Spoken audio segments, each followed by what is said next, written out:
Many people think that they lack motivation when what they really lack is clarity. If you can change your habits, you can change your life. For many of the habits and behaviors that we want to perform, they're going to take longer than 2 minutes. If you go to the gym, you're not going to work out for just 2 minutes. But any habit can be started in less than 2 minutes. Everybody wants a transformation, right? Everybody wants a radical improvement, we want rapid success. But we fail to realize that small habits and little choices are transforming us every day already. That these times when you make a choice that is slightly better, slightly worse, a little mistake or a small error, 1% better or 1% worse, that these things compound over time. And habits are the compound interest of self-improvement. And so if you can learn to master those, then you can make time work for you rather than get against you. Good habits make time your ally, bad habits make time your enemy. Today I'm going to teach you how to build the habits that you need to get the results that you want. There are 4 stages of habit formation. I'm going to take you through each of those 4. So the 4 stages are noticing, wanting, doing, and liking. You cannot perform a habit or take an action if you do not notice something. I need to see a coffee cup sitting on the side in order to pick it up first. If it's not in my realm of knowledge, if I don't know it exists, I can't do anything about it. But then I need to want it. I need to want to drink coffee and pick it up. If I don't desire it or crave it, then I will not take the action.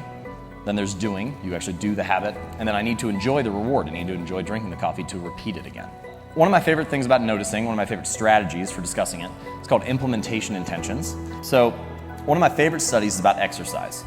And they had 3 cohorts in this study. So they have first cohort, they said, I just want you to track how often you work out over the next few weeks, right? So that's the standard cohort, the control group. Second group, they said, we want you to track how often you exercise. We're also going to give you a motivational speech presentation, talk about the benefits of heart health, why habits are good for you, and so on. The third group, they got the same presentation, so they're equally motivated, and then they did one thing differently. And that one thing was they filled out this sentence. They said, during the next week, I will partake in at least 20 minutes of vigorous exercise on this day, at this time, in this place. They specifically stated their intention to implement the behavior. Here's what happened.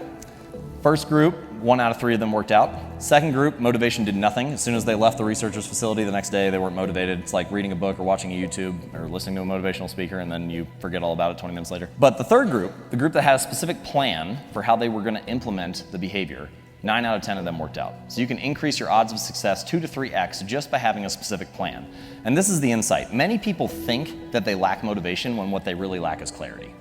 They think that they need to get more motivated, that they need willpower in order to execute on a habit. If I just felt like writing, if I just felt like meditating, if I felt like working out, then I would do it.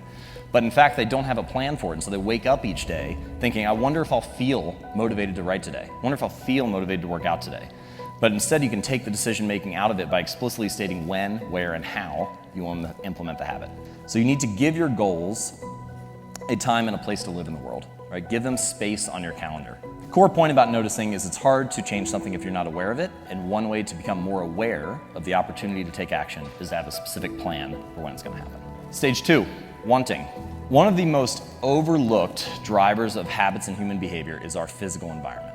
And this is an interesting insight about our desires. Your environment often influences them. We want things simply because they are an option, right? Simply because they are in front of us at the time.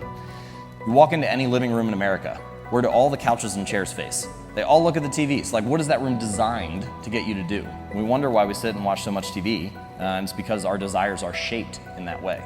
So, thankfully, you don't have to be the victim of your environment. You can also be the architect of it.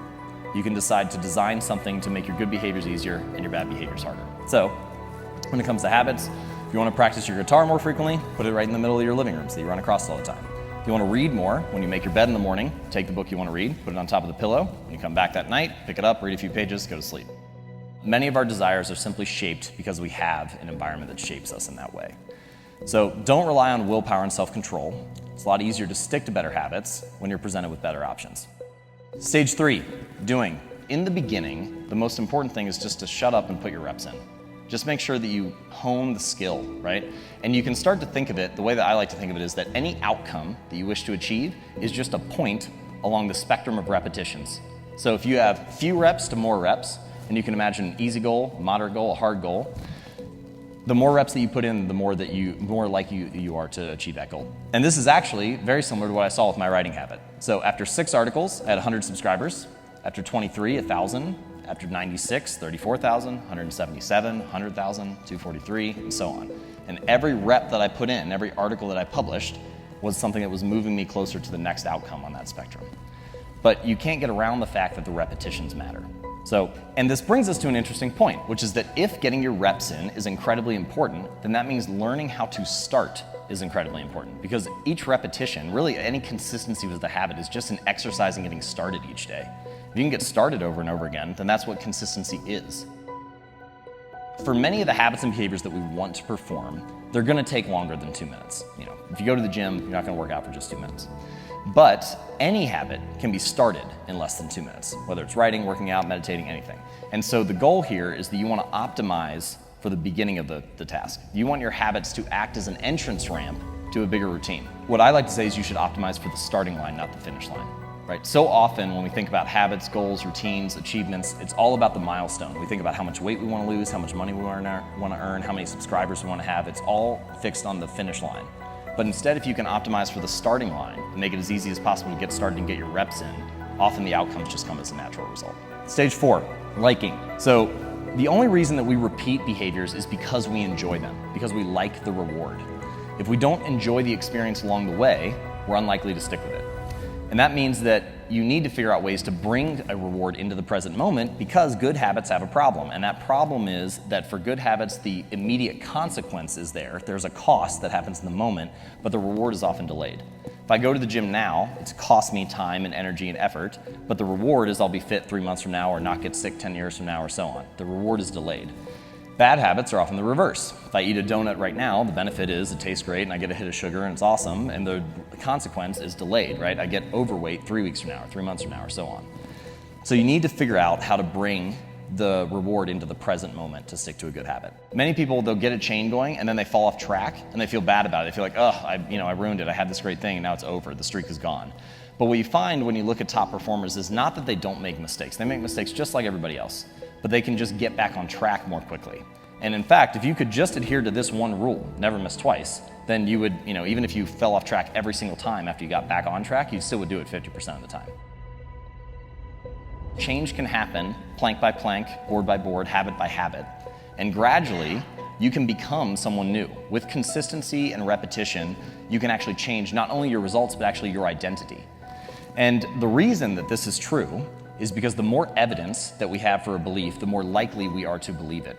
So if you go to church every Sunday for 20 years, you believe that you are religious. If you study Spanish every Thursday night for 20 minutes, you believe that you are studious. The actions that you take provide evidence for who you are.